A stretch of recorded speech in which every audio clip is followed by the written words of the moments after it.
భూ సమస్యల పరిష్కారం కోసమే ప్రభుత్వం భూభారతి రెవెన్యూ సదస్సులు నిర్వహించడం జరుగుతుందని 15 రెవెన్యూ గ్రామాల్లో 1800 దరఖాస్తులు రావడం జరిగిందని తహసీల్దార్ మన్నన్ అన్నారు. చిన్న శంకరంపేట మండలం కాజాపూర్ గ్రామంలో భూభారతి రెవెన్యూ సదస్సులు స్థానిక తహసీల్దార్ మన్నన్ ఆధ్వర్యంలో నిర్వహించారు. ప్రజలు, రైతులు తమ వ్యవసాయ భూములకు సంబంధించిన సమస్యలపై దరఖాస్తులను రెవెన్యూ అధికారులకు అందజేశారు.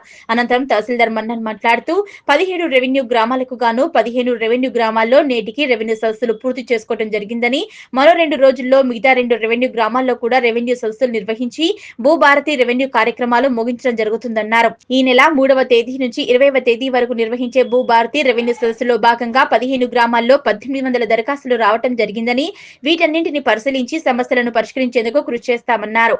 ఈ కార్యక్రమంలో స్థానిక తహసీల్దార్ మన్నన్ తో పాటు రెవెన్యూ ఇన్స్పెక్టర్ రాజు, రెవెన్యూ సిబ్బంది పాల్గొన్నారు. తెలంగాణ ప్రభుత్వము మరియు జిల్లా కలెక్టర్ గారి ఆదేశానుసారం భూభారతి చట్టము అమల్లోకి వచ్చిన సందర్భంగా శంకరంపేట మండలంలో జూన్ నెల 3వ తారీఖు నుండి 20వ తారీఖు వరకు వ్యవసాయ భూములకు సంబంధించిన సమస్యల గురించి దరఖాస్తుల స్వీకరణ కార్యక్రమం మొదలైంది. ఈ కార్యక్రమం జూన్ 3వ తారీఖు నుండి మొదలై ఈరోజు కాజాపూర్ గ్రామంలో ఉన్న ప్రజల మరియు రైతుల వ్యవసాయ భూములకు సంబంధించిన సమస్యల దరఖాస్తులను తీసుకోవడం జరుగుతుంది. ప్రతిరోజు ఒక గ్రామము ఉదయం నుంచి సాయంత్రం వరకు తహసీల్దార్ కార్యాలయ సిబ్బంది మొత్తం వచ్చి ఆ గ్రామం యొక్క వ్యవసాయ భూముల సమస్యలకు సంబంధించి దరఖాస్తులను తీసుకుంటున్నాం.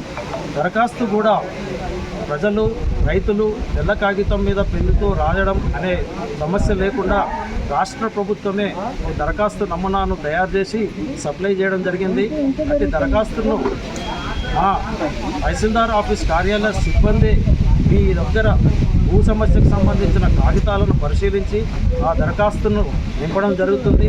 కాబట్టి ఈ వ్యవసాయ భూములకు సంబంధించిన సమస్యల జిరాక్స్ ప్రతులు తీసుకుని పాత పట్టదారు పుస్తకము, కొత్త పట్టదారు పుస్తకము మరియు ఆ కాగితాలు ఇంకా ఏమైనా భూ సంబంధమైనవి డాక్యుమెంట్ తీసుకొని వస్తే మీతోటి మీ వివరాలు సేకరించి దరఖాస్తులందు నింపి మీ సంతకం తీసుకొని తిరిగి ఆ దరఖాస్తుకు రసీదు కూడా జారీ చేయడం జరుగుతుంది.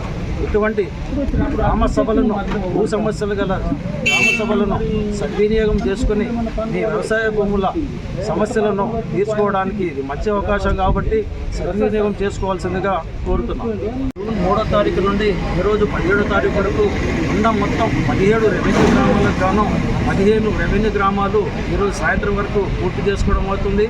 ఈ 17 రెవెన్యూ గ్రామాలలో 15 రెవెన్యూ గ్రామాలందు సుమారుగా 1800 దరఖాస్తులను తీసుకోవడం జరిగినది. ఇంకా 2 గ్రామాలు రేపు సూరారము మరియు ఎల్లుండి మడూరు రెవెన్యూ గ్రామాలు ఉన్నాయి. ఆ 2 గ్రామాలలో కూడా అటువంటి పద్ధతినే ఉదయం నుంచి సాయంత్రం వరకు కూర్చొని ఆ గ్రామం యొక్క వ్యవసాయ భూముల సమస్యలకు సంబంధించిన దరఖాస్తులను తీసుకోవడం జరుగుతుంది.